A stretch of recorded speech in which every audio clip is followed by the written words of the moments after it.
Number 1 digital network మనం టీవీలో ads ఇవ్వాలనుకుంటున్నారా? ఇంకెందుకు ఆలస్యం? డెవలప్మెంట్ మీది, ఆ బాధ్యత మాది. వెంటనే ఈ నెంబర్ కి కాల్ చేయండి. రాస్తున్న పేరెంట్స్ కూడా పచ్చి బూతులు తిట్టేవాళ్ళంటారా? ప్రూవ్ చేయమనండి, నేను అన్ని ప్రూవ్ చేసుకుంటాను. ఒక్కసారి నేను ఫోన్ చేస్తాను లావణ్య, ప్లీజ్ చేయండి. మీరు ఇప్పుడు అంటే ఇప్పుడు అదే లావణ్య మీకు బంగారం కొనివ్వలేదా గోల్డ్ షాప్ కి తీసుకెళ్లి? అదే లావణ్య తిరిగి మీరు కొనిచ్చారా? నేను వాళ్ళ మమ్మీకి చైన్ నల్ల పూసలతో సహా తాలిబుట్టు ఎవరు కొనిచ్చారు అడగండి. వాళ్ళ మమ్మీకి పసుపు తాడు వేసుకొని తిరిగే మనిషి తాలిబుట్టు ఎవరు కొనిచ్చారు అడగండి. మరి అత్తమ్మ అనుకొని అదంతా రాజ్ సంపాదన. మేము లైఫ్ స్టార్ట్ చేసిన తర్వాత మా జర్నీలో వచ్చిన సంపాదన మ్యామ్. పోనీ రాస్తారని కూడా విల్లా అయిన తర్వాత నేను వచ్చిన మనిషిని కాదు. అది దయచేసి అర్థం లేనప్పుడే ఉన్నారు మీరు. ఏమి లేనప్పటి నుంచే మేము ఉన్నాము. మరి అప్పుడు పెట్టిన మనిషినే మ్యామ్ నేను. మేము కూడా 2 ల్యాండ్లు అమ్మి ఆ డబ్బులన్నీ కూడా మేము స్పెండ్ చేసాము. మరి ఆ అమ్మాయికి ఇప్పుడు రాజు నెలకింత ఖర్చు పెడుతున్నాడు. అవును, ఖర్చు పెడుతున్నాడు మ్యామ్. ఆల్మోస్ట్ 30 lakhs ఖర్చు పెట్టాడు. ఒక్క నిమిషం. నమస్తే సార్. బిజీగా ఉన్నారా? మనం టీవీ అని చెప్పండి, కొంచెం అర్జెంట్ కాల్ అని చెప్పండి ప్లీజ్. ఒక్కసారి ఇన్ఫర్మేషన్ ఎవరా? మనం టీవీ మేడం. మొన్న మాట్లాడారు సారు, మళ్ళీ ఒకసారి మాట్లాడుతా అన్నారు, అందుకే ఫోన్ చేశాను. కొంచెం అర్జెంటు, ఏమన్నా ఒక్కసారి సమాచారం ఎవరా? చెప్పి వెళ్ళిపోతే బుద్ధున వాళ్ళని పెద్దరికం తీసుకున్నారా? పోనీ ఏమన్నా చెప్పి వెళ్ళిపోయారా మ్యామ్? పారిపోయాడు, నేను తరిమేశాను అంటాడేంటి? నా మొగుడు నేను ఎందుకు తరుముతాను? పోనీ నేను నా డక్కేసాను ప్రూవ్ అయిందా? ప్రూవ్ అయ్యి అమ్మాయి చేసిందని కోర్టు చెప్పానండి. ట్రయల్లోనే ఉంది. ఎంతవరకు న్యాయం? అంటే ఇప్పుడు ఇంకా బయటకు వచ్చి కూడా ఇంకా అడగకూడదు, అడిగితే ఇవి చూపించాలి, తప్పుడుది చేయాలి. దయచేసి అర్థం చేసుకోండి. ఒక విధంగా చెప్తే ఏడుపు కూడా అయిపోయింది మ్యామ్. ఏడుపు కూడా అయిపోయి చావు వరకు వెళ్ళిపోయిన దాంట్లో కూడా చావని అని కూర్చుంటాడు. ఇప్పుడు ఆ గొడవలో కూడా రాస్తాను కాలు ఒప్పుకుంటూ కూర్చుంటాడు. మీరు సరిగ్గా వింటే గిజ్ గిజ్ గిజ్ అని తన కాలు షేకింగ్ సౌండ్ కూడా వస్తుంది. అంటే మీ మీద మోజు తీరిపోయిందా అతనికి? అంటే మోజు తీరిపోయినా సరే ఒక బంధానికి వాల్యూ ఇచ్చి ఉండాలన్న ఇంగిత జ్ఞానం లేని ఒక మనిషితో నేను ఉండిన్నాను. ఇప్పుడు నేను నా సొంతంగా తీసుకున్న డెసిషన్ కదా. అదే నేను మోసపోయాను. ఎంత నమ్మి మోసపోయాను. నా వరకు నేను ఏం వేసుకోకుండా వెనక అంత నమ్మి మోసపోయాను. తెలివైన అయితే లీగల్ చేసుకున్నాను. ఆడియోలో మీరు పెద్ద పెద్దగా అరుస్తూ మాట్లాడుతూ బూతులు తిడుతూ కాళ్ళతో కొడుతూ నన్ను మాట మాట్లాడితే అన్నప్పుడు అది మా ఇద్దరికి జరుగుతున్నది. కానీ ఈ రోజు దాకా నేను బయటికి రాలేదుగా, 10 ఏళ్ల నుంచి రాలేదుగా. నేను నాలోనే పెట్టుకున్నాను, నాలోనే భరించాను. అది కొంచెం అర్థం చేసుకొని నాకు ఓకే ఒక తప్పు దగ్గర తప్పు అన్నది కూడా ఖండిస్తే, ఇలా పలుకుబడి ఉంటేనో లేదా హీరో అయితేనో ఇలా చేయొచ్చు అన్నది మాట్లాడి సాల్వ్ అవుతుందండి. అది ఒకసారి అర్థం చేసుకోవాలి. ఓకే, ఇప్పుడు మాల్వి మల్హోత్రాతో ఎక్కడున్నారు రాస్తారని ఆ సమాచారం మీ దగ్గర ఉందా? ఇప్పుడు ఈ రోజు అన్నది నాకు తెలియదు. అదే వెళ్ళిపోయాడు కదా, ఎన్ని రోజులు వెళ్ళిపోయాడు అంటున్నారు కదా? అవునవును, ఒక 1 week వరకు తెలుసు.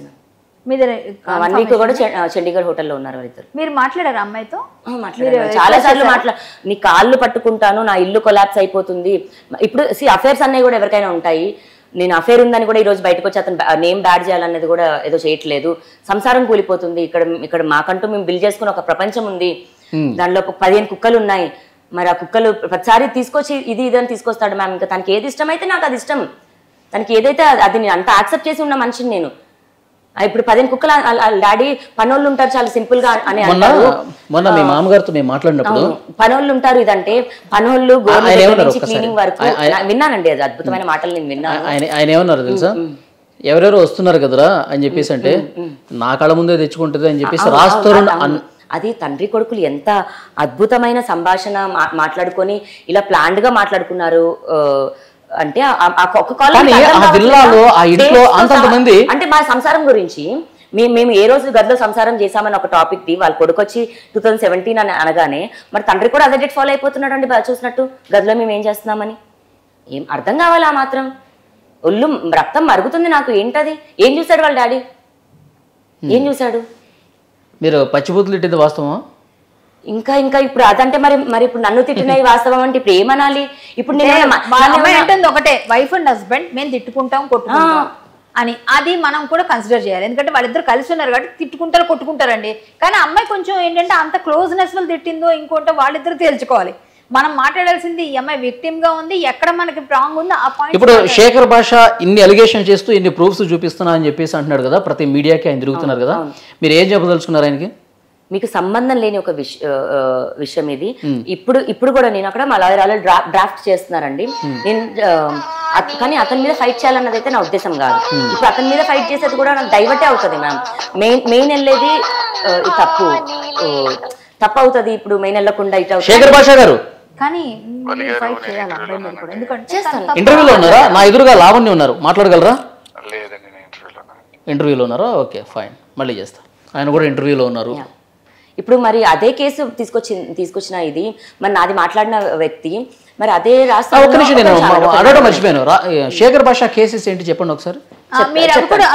చెప్తాను, నేను పంపిస్తాను, ఒకసారి పంపించేస్తాను. మీరు ఆయనకున్నటువంటి కేసెస్ ఏంటి, ఇష్యూస్ ఏంటి, ఆయన ఏం చేశాడు, ఆయన మీద ఉన్న ఆరోపణలు ఏంటి చెప్పండి. మన వీడియో ప్లే అయ్యేటప్పుడు పక్కన విజువల్స్ అన్ని మనం. సో నేను దీని ముందు చెప్పేది ఏంటంటే అండి, మరి అదే నేను ఈ 1 year దాంట్లోని నిజంగా రాజు హ్యాపీగా ఉంటే చాలా అనుకుని మేము వదిలేద్దాం అనుకుంటున్న ప్రాసెస్లో ఇప్పుడు ఇంత వచ్చిన తర్వాత నేను చెప్తా, రాజ్ తరుణ్ బ్యాగ్ కానీ మా ఫోన్స్ కూడా ఒకటే ఐక్లౌడ్ సింక్ అయి ఉంటాయి మ్యామ్. అంత జీమెయిల్స్ కూడా అంత ఓపెన్గా ఉన్నాం మేము. అతని బిహేవియర్ ఏంటి అన్నది నాకు తెలుస్తుంది. మామూలుగా అతను బయటకు వెళ్తాడు, షూటింగ్ చేసుకుంటాడు, ఇంటికి వస్తాడు, స్నానం చేసి ల్యాప్టాప్ పెట్టుకొని తిని పడుకుంటాడు. అది రొటీన్. ఇది అలా కాకుండా వేరే జరిగినప్పుడు ఎవరికి ఉంటుంది? తెలిసిన ఇంట్లో ఉన్న నాకు అలా బిహేవియర్లో చేంజ్. సో ఫస్ట్ ఫోన్లో మాట్లాడడం దగ్గర నుంచి స్టార్ట్ అయితే అదేంటి తినేసి పడుకోవాల్సిన మనిషి ఒకరోజు అరగంట మాట్లాడుతున్నాడు, గంట మాట్లాడుతున్నాడు అన్న దాంట్లోని అతని బ్యాగ్లో ఇవి దొరికాయి. అవి ఏమంటారు, సరే గుర్తొస్తే నేను చెప్తాను. ఒక దొరికాయి ఏంటి అని నేను కొంచెం అప్పటి నుంచి ఆరా తీసి చూస్తే మళ్ళీ తన ఫోన్ ఓపెన్ చేసి చూస్తే అప్పుడు నాకు ఈ అబ్బాయి ఈ అమ్మాయితో మాట్లాడుతున్నాడు. ఇది ఎప్పుడు తెలిసింది? 1.5 year అవుతుందండి. తెలిసి నేను ఏంటి అని అమ్మాయి గురించి మొత్తం వీళ్ళది అంటే అప్పుడు కూడా 1 నెల చూశాను వీళ్ళది పోనీ ఎక్కడికి వెళ్తుంది అని. ఆ నెల కూడా రాస్తున్న బిహేవియర్ పర్సనాలిటీ మారిపోతూ వస్తుంది, మనిషి మారిపోతూ వస్తున్నాడు, నా రాజులాగా ఉండట్లేదు.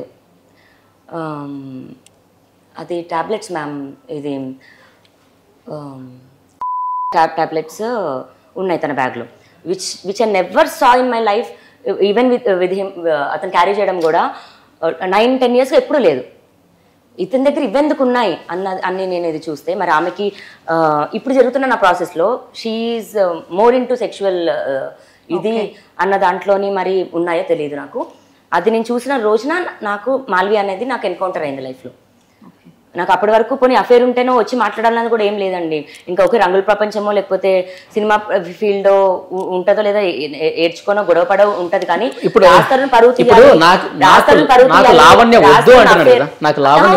మరి బయటకు వచ్చి అతను కన్ఫ్యూజ్ చేసిన తర్వాత మాల్వితో మాట్లాడిన తర్వాత ఇంత చేసిన తర్వాత ఎవరికి కావాలని అనుకుంటారు. అండ్ అతను ప్లాన్ ప్రకారంగానే వెళ్ళాడు. ఇప్పుడు అబ్బాయి రాడండి, పక్కా రాడు. ఎందుకంటే నేను ఎలా రావాలో కూడా నేను తెప్పించుకుంటాను. నా 10 ఏళ్ల జీవితం నాశనం ఇది చేసిన తర్వాత రాను అని వదిలేసి వెళ్ళిపోతే న్యాయ పోరాటం చేస్తారు మీరు. నేను అతనే ప్రాణం అనుకునే బతికాను మ్యామ్. నాకేదో లేక ఇది కూడా కాదు, అతనేదో హీరో అయ్యాక వచ్చిన మనిషిని కాదు. నాకున్నవి కూడా నేను ఏం సాక్రిఫైస్లు చేసుకున్నామో కూడా మాకు తెలుసు, ఇవన్నీ తెలుసు. ఇప్పుడు వెళ్ళిపోయి అఫీషియల్గా నా లాయర్ మాట్లాడుకుంటాను, మేము లీగల్గా వెళ్తా అన్న మనిషి శేఖర్ భాషతో ఏం చేపిస్తున్నాడు? నన్ను ఇంకా డిఫేమే చేపించి ఇంకా క్యారెక్టర్ తీసే మాట్లాడితే ఇంకా నేను బతకొద్దా? ఇంత చేసిన మనిషిని నన్ను వెళ్ళి బతకమంటే ఎట్లా బతకాలి? వాడితోనే బతుకుతాను, నేను వాడితోనే ఉంటా. ఇంత చెడ్డదన్నాడు కదా, వాడితోనే ఉంటా, నేను చూపిస్తా. నేను ఉండి నేను మనిషిగా బతకొద్దా? మనిషిగా ఉండనియరా మ్యామ్? సరే లావణ్య డ్రగ్స్ అమ్మిందా, చూపించిర్రా, కేసు అయిందా? సరే మళ్ళీ చెప్తున్నాను నేను, లావణ్య డ్రగ్స్ అమ్మిందా, ఆరోపించారా, ఏదైనా సరే అవనివ్వండి, మనిషిగా సరే అమ్మాయికి సహాయం అవసరమేమో అన్న దగ్గర రావాలి కదా. అది కూడా జరగలేదు. ఎందుకు జరగలేదండి? ఇప్పుడు మాల్వి రాస్తున్న ఈ కలుసున్న ఫోటోలు, వాళ్ళు మాట్లాడుకున్నవి, ఈ చాటు, ఇవన్నీ ఎట్లా వచ్చినాయి మీ దగ్గరికి? ఫోన్ తను తీసుకుందట, ఇందాక చెప్పాను నేను మీకు. సిమ్ కార్డ్ అంటే 2 days. మరి వాళ్ళ ఫొటోస్ నేను కేసు అప్పటి నుంచి చూపిస్తున్నాను, ట్రావెల్ హిస్టరీ చూపిస్తున్నాను. అదే చెప్తున్నా అండి, మాకు iCloud Gmail sync ma'am, Gmail sync. మా టీవీలో ఇప్పుడు ఇంట్లో ఉన్న టీవీ కూడా లాగౌట్ అవ్వలేదు, మొన్న అయ్యాడు. మావన్నీ సింకే. కాకపోతే నేను వచ్చి చేస్తాను అనుకోలేదేమో మరి అతను. Everything was there. 1.5 year నుంచి తెలుసు. మరి ఇప్పుడు మాలితో 9 months ఎగో మాట్లాడిన కాల్ ఉన్నాయి. 9 months ఎగో నన్ను థ్రెట్ చేశారు. 9 months ఎగో మాలివి నాకు చెప్పింది, రాజు నీ దగ్గర తీసేసుకుంటానని. నువ్వు ఇలా ఏం ఆడదానివే, నువ్వు వాడి హెల్త్కి ఏమైనా అయితే ఏంటి, ఇలాంటి టాబ్లెట్స్ ఎలా ఇస్తావు అని మాకు అంత ఘర్షణ జరిగిందండి చాలా డీపర్ లెవెల్లో. మాల్వి మీకు కాల్ చేసిందా, మెసేజ్లు చేసిందా, ఏం చేసింది, ఎట్లా బెదిరించింది? కాల్స్లోనే అండి, ఆడియో రికార్డింగ్స్ కూడా ఉన్నాయి, అన్నీ ఉన్నాయి. పోలీసులు ఇవ్వడం జరిగింది, కొన్ని నేను మీడియాకి ఇవ్వడం జరిగింది. ఇప్పుడు కూడా నేను మన వాళ్ళకి సెండ్ చేశాను కూడా. అందులో కూడా ఒక దగ్గర ఒప్పుకుంటాయి కూడా ఆమె. బట్ మీడియా ముందుకు వచ్చి మాది జస్ట్ కో యాక్టర్స్, మేము జస్ట్ బుక్స్ గురించి ఫిలిమ్స్ గురించి మాట్లాడుకుంటాం.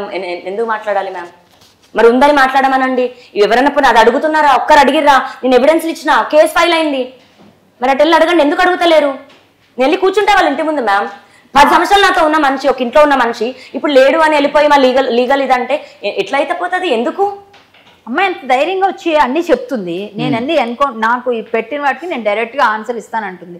మరి అంత గట్టిగా అన్నిటికీ నా దగ్గర ప్రూఫ్స్ ఉన్నాయని ఆమె చెప్తుంది. మరి వాళ్ళ దగ్గర ఉంటే వాళ్ళు డైరెక్ట్ వచ్చి చేయాలి కదా, ఒక లేడీ అని కాదు. అంటే ఒక విధంగా చెప్పాలంటే ఈ అమ్మాయి మోసపోయింది, ఇబ్బంది పడ్డది. ఈ అమ్మాయి తప్పు లేదని నేను అనట్లే. ఈ అమ్మాయి కూడా మొత్తం అన్నిట్లో తప్పులు ఉన్నాయి, ఇద్దరికి ఉన్నాయి. కానీ ఈ పర్సనల్ లైఫ్ లో చూస్తే 10 ఏళ్ళ అమ్మాయి జీవితం, 10 ఏళ్ళ అమ్మాయి జీవితం ఇద్దరికి యాక్టింగ్ అంటే. కానీ యాక్టింగ్ ఈ అమ్మాయి చేస్తుంది, ఈ అమ్మాయి రాంగ్ అని చూపిస్తున్నారు. ఓకే, రాంగే, ఈ అమ్మాయి రాంగ్ అన్నాం. మరి ఆ అబ్బాయి రైట్ అయినప్పుడు ఆ అబ్బాయి దగ్గర నుంచి రావాలి కదా. మేము అన్ని తర్వాత తీసుకొస్తాం అంటున్నారు. ఈ అమ్మాయి ఈలో పార్టిసిపేట్ చేసుకుంటాడు కదా, ఈలో పోలీసులు కూడా మరి ఎక్కడెక్కడ డబ్బులు ఇచ్చుకుంటున్నాడో. బట్ కొన్ని అయితే మోసపోయింది. అంతవరకు ఒక ఆడపిల్లగా కొన్ని అర్థమవుతుంది. అన్ని విన్న తర్వాత ఏమవుతుందంటే ఆమెకి కొన్ని అయితే మరి అది నిజమే కదండి, అక్కడ నాది లేదు, హాస్పిటల్ తాలూకా ప్రూఫ్ లేదంది. ఎందుకంటే రేప్ అయినట్టుగా వాళ్ళు రాయాలి కదా, పంపించాలి హాస్పిటల్. అంటే ఇప్పుడు రాజస్థాన్ ఫ్యామిలీ మొత్తం లావణ్య మీద కుట్ర చేసి ఎట్లాగైనా ఇంట్లో నుంచి బయటకు పంపించాలని ప్రయత్నం చేస్తున్నారు అనుకుంటున్నారా? అది జరుగుతుందండి. వాళ్ళ ఫ్యామిలీలో ఏం జరిగింది? నా ఫ్యామిలీ, నా ఇల్లు, నా సంసారం, ఇది రోడ్డుని పడేసారు కాబట్టి బయటకు వచ్చారు. కళ్యాణ్ గారు 2017 తర్వాత మేము అసలు కలిసి లేమని చెప్పి రాష్ట్రం చెప్తాను. వాళ్ళ ఫాదర్ చెప్తున్నాడు పచ్చి బూతులు తిట్టేదండి లావణ్య అని చెప్పేసి అన్నాడు. లావణ్య ఒక్క నిమిషం, కళ్యాణ్ గారికి చెప్తున్న సమాచారం.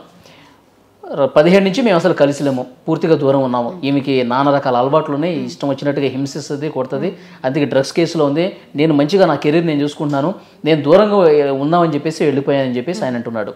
వాళ్ళ ఫాదర్తో మాట్లాడితే చాలా పెద్ద ఆయన ఏమంటున్నారు, పచ్చి బూతులు తిడుతుందండి, నన్ను నా భార్యను కూడా ఇష్టం వచ్చినట్టు తిడుతుంది. వాడు ఇన్ని రోజుల పాటు పంటి బిగువన భరించాడు ఆ బాధను మొత్తం, వాడికి ఏడుపు ఒకటి తక్కువ, ఒకరోజు బయటకు వస్తాడు, న్యాయమే గెలుస్తుంది అని చెప్పి ఆయన బాధపడుతూ ఆయన చెప్తారు. ఓకే అండి, మనం కూడా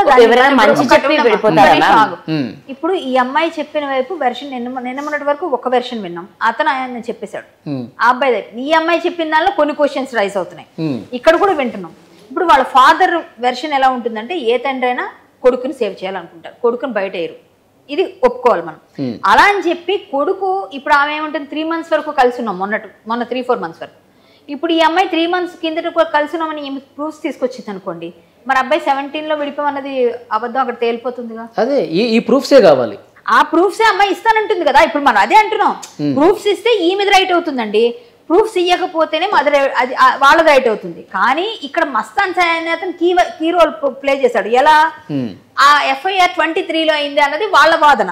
అవును, ఇది ఎలా చెల్లుతుంది సహజీవనం, అబ్బాయితో ఎలా ఉంది అని అంటున్నారు. ఏమంటుంది, మా మధ్య ఉన్నటువంటి పర్సనల్ కేసు, దానికి దీనికి సంబంధం లేదు, అది వేరే. ఇది ఎవరో రాశారు, ఇప్పుడు మేము 10 సంవత్సరాల బంధంతో ఉన్నాము, ఆయనతో ఉన్న కేసు వేరు, అది మా పర్సనల్ అని చెప్పేసి చూపించి వదిలేయడం ఇది అని చూపిస్తే. 9 ఏళ్ళు ఉన్నదైతే బంధం అయితే ఉంది కదండి, 9 ఏళ్ళు ఉన్నదాన్ని అయితే ఉన్నాను కదా. అబాండనింగ్ అన్న తప్పుగా 11 సంవత్సరాలు, ఇప్పుడు 9 సంవత్సరాలు. ఇప్పుడు ఆ 1 year మైనస్ చేస్తే, 10 ఏళ్లలో 1 year మైనస్ చేస్తే 1 year అంటే 3 months ముందు కాదు మ్యామ్. ఇప్పుడు కేసు జరిగి 1 year అని ఇప్పుడు మీరు మెన్షన్ చేశారు 2003. నేను రాస్తానికి అడుగుతున్న క్వశ్చన్ ఇది, అతను అన్న మాటకు అడుగుతున్న క్వశ్చన్. ఆ 1 year ఇప్పుడు 9 years అని చెప్తుందామె. ఆహా కాదు, ఇప్పుడు అతను ఏమన్నాడు, నాతో సహజీవనం చేసిన అమ్మాయి ఇంకోటితో ఉంది కదా అన్న డేట్ది మైనస్ చేసి ఎగ్జాంపుల్ అడుగుతున్నా. మైనస్ చేస్తే 9 ఏళ్ళు చేస్తే 9 ఏళ్ళకి చేసిందని తప్పే కదా. ఆ కాజ్కి నేను ఫైట్ చేస్తుంది. ఇప్పుడు పలుకుబడి ఉంది అంటే వాడు ఏంటంటే, మ్యామ్ నేను డిపెండెంట్, ఇంట్లో ఉండి చూసుకున్న మనిషిని, ఫైనాన్షియల్గా నన్ను కట్ చేస్తే ఏం పీకుతావే నువ్వు అన్నంత వరకు మావి కూడా అయ్యాయండి గొడవలు. అర్థమవుతుందా? నేను అవన్నీ ఇప్పుడు చెప్పుకుంటూ పోతే వేస్ట్. ఎందుకంటే నాకు అతన్ని ఇంకేదో చేయాలి అన్నది ఉద్దేశం కాదు. అండ్ రాజ్ తరుణ్ పైన కూడా ఫస్ట్ నేను కేసు పెట్టలేదు. డే 1 వెళ్ళినప్పుడు కూడా మాల్వి అండ్ వాళ్ళ తమ్ముడి పైన మాత్రమే పెట్టాను, వాళ్ళకి థ్రెట్ చేసిన దానిపైనే పెట్టాను. ఆమె నాకు సెప్టెంబర్లో చెప్పింది జైలుకి పంపిస్తాము, జైలుకి వెళ్తావు నువ్వు అని. జాన్లో నేను జైలుకి వెళ్ళాను. రికార్డింగ్ చేశానన్నారు కదా, కొంచెం మాల్వి మీతో మాట్లాడిన ఉన్నాయి, నేను పంపించాను ఇటు దీంట్లోని వాళ్ళకి పంపించారు, మీకు థ్రెటన్ చేసినవి. అండ్ అవన్నీ కూడా ఎవిడెన్సెస్ పోలీసులు సబ్మిట్ చేసిన తర్వాతే రెండో ఎఫ్ఐఆర్ కూడా సెకండ్ కేసు అన్నది అయింది. అండ్ అవన్నీ గ్యాదర్ చేయడానికి కూడా మాకు టైం పట్టిందండి. ఇప్పుడు మా మ్యారేజ్ సర్టిఫికేటో లేకపోతే ఇది అది అని తీసినప్పుడు మా 12 ఏళ్ల లైఫ్ వెనక్కి వెళ్ళి. ఎవరిపై మీ హస్బెండ్ పేరు ఏముంటుంది ఆధార్ కార్డులో? ఆధార్ కార్డు మ్యామ్ నాది ఇప్పుడు చూస్తే నా ఫోటో కూడా ఇంకా మార్పించుకోలేదు. ఎప్పుడుదోనే మీరు 9 years టుగెదర్ అన్నప్పుడు మీకు ఇంటికి వచ్చి వాటర్ ఐడీలు అన్ని ఇస్తారు కదా, మీరు ఎందుకు తీసుకోలేదు? హస్బెండ్ పేరు రావాలి కదా, హస్బెండ్ పేరు పెట్టుకోకుండా అయిపోయేది మీకు. కరెక్టే మ్యామ్, సింపుల్. ఇప్పుడు మ్యారేజ్ చేసుకోవాలనో లేకపోతే రిజిస్టర్ చేయించుకోవాలన్న థాట్ కూడా లేకుండే మేము. వి వర్ జస్ట్ లివింగ్ అంతే. ఇలాంటి ఒక థాట్ మీకు కూడా పెళ్లి చేసుకోవాలని లేదు ఫస్ట్? అలా ఏం లేదు మ్యామ్, అలా ఏం లేదు. బేసిక్గా తను 27 వచ్చాక చేసుకోవాలి అన్నది ఉంది. అంటే మేబీ అప్పటికి డబ్బులు సంపాదించుకొని కొంచెం మంచి, ఒక్క నిమిషం ఆగండి, కొంచెం మంచిగా సెటిల్ అయ్యాక చేసుకోవాలని. నేను ఫేమే వాడుకోవాలనుకుంటే తనది ఒక్క ఫోటో కూడా పెట్టుకోలేదు మ్యామ్. మా 10 ఏళ్ల జీవితంలో పక్కింటి వాళ్ళు ఎవరైనా చెప్తారు వీళ్ళిద్దరు వైఫ్ అండ్ హస్బెండ్ కలిసి కాపురం అంటే రూమ్ లో ఏం కాపురం చేసామని కలిసి ఉంటే చెప్తారు. ఏదైనా ఫంక్షన్లకి మీరు కలిసి వెళ్ళారా? రాస్తారండి మీరు ఫంక్షన్ జరిగే వాటికి ఫ్రెండ్స్ వచ్చేవాళ్ళు, ఎవరైనా బర్త్డేస్ కి, ఫ్రెండ్స్ ఫంక్షన్స్ కి, వైఫ్ అండ్ హస్బెండ్. మీరు కలిసి ఉంటున్నారు, 10 సంవత్సరాల బంధం అన్నారు. ఆయన ఇండస్ట్రీలో ఉన్నాడు, కొన్ని సంవత్సరాలుగా సినిమాలు చేస్తా ఉన్నాడు. హీరో నిఖిల్ కి తెలుసు, వరుణ్ సందేశ్ కి తెలుసు, వాళ్ళకి తెలుసు, వీళ్ళకి తెలుసు కాదు. మీరు చాలా ఫంక్షన్స్ జరుగుతూ ఉంటే, ఫ్రెండ్స్ పెళ్లిళ్ళు జరుగుతూ ఉంటే, చాలా కార్యక్రమాలు కుటుంబ పరంగా జరుగుతూ ఉంటాయి. మీ ఇద్దరం ఒకటే అని చెప్పి ఏదైనా ఫంక్షన్ కి అటెండ్ అయినటువంటి ఒకటి అని వెళ్ళడానికి ఏ ఫంక్షన్ కి అట్లా వెళ్ళాలి అని అయితే ఉంటే అదే మీరు ఎందుకు అడగలేదు? ఏమని అడగాలి? నన్ను ఎందుకు తీసుకెళ్ళవు నువ్వు? నన్ను ఓకే పెళ్ళవని చెప్పకపోయినా ఆయన తీసుకెళ్ళలేదని కాదు, వీళ్ళిద్దరు అసలు వెళ్ళలేదు. ఫస్ట్ ఆఫ్ ఆల్ దేనికి వెళ్ళాలి? ఇప్పుడు తన సినిమా మీ హస్బెండ్ కదా, మీ బంధం కదా. తన సినిమా ప్రపంచంలో ఫంక్షన్ కి నేను ఎందుకు వెళ్ళాలి? సినిమా ప్రపంచంలో ఏదో ఆడియో ఫంక్షన్ లో కాదు, ప్రీ రిలీజ్ ఈవెంట్ లో కాదు. ఏమడుగుతున్నారు మీరు? సో ఫ్యామిలీ ప్రోగ్రామ్స్ ఉంటాయి కదా, ఫంక్షన్స్ ఉంటాయి కదా, పెళ్లిళ్ళు కావచ్చు. ఎగ్జాంపుల్ ఎవరి ఫ్యామిలీ. ఇప్పుడు నేను ఫ్రెండ్ అమ్మా, మీ ఫ్యామిలీ కావచ్చు, మీ బంధువులకు పెళ్లిళ్ళు కావచ్చు, శుభకార్యాలు కావచ్చు, రాస్తరుణ్ పెళ్లిళ్ళు కావచ్చు, శుభకార్యాలు కావచ్చు. మీది ఒక బంధం కదా, మీరు ఒక వైఫ్ అండ్ హస్బెండ్ కదా. రాజు కూడా వెళ్ళలేదండి ఇప్పుడు దాకా, వేటికి రాజు కూడా వెళ్ళలేదు. ఇప్పుడు నేను వెళ్ళుంటే నన్ను తీసుకెళ్లేవాడు డెఫినెట్ గా. వేటికి రాజు కూడా వెళ్ళలేదు. నేనున్న 10 ఏళ్లలో అయితే దేనికి రాజు కూడా వెళ్ళలేదు. కౌంటర్ చేయడానికి మీరు అడగండి. ఎందుకంటే మ్యామ్ నేను ఎప్పుడు సోషలైజ్ ఇట్లా అవ్వలేదు, బయటికి రాలేదు. అండ్ ఉన్న వాళ్ళలో రాస్తరుణ్ అందుబాటులోకి రావట్లేదు. ఆయన లాయర్ ద్వారానే అంటే యాంటిసిపేటరీ రావాలి కదా, దానిపైన ఇది చేస్తున్నారులేండి. ఉన్న వాళ్ళల్లో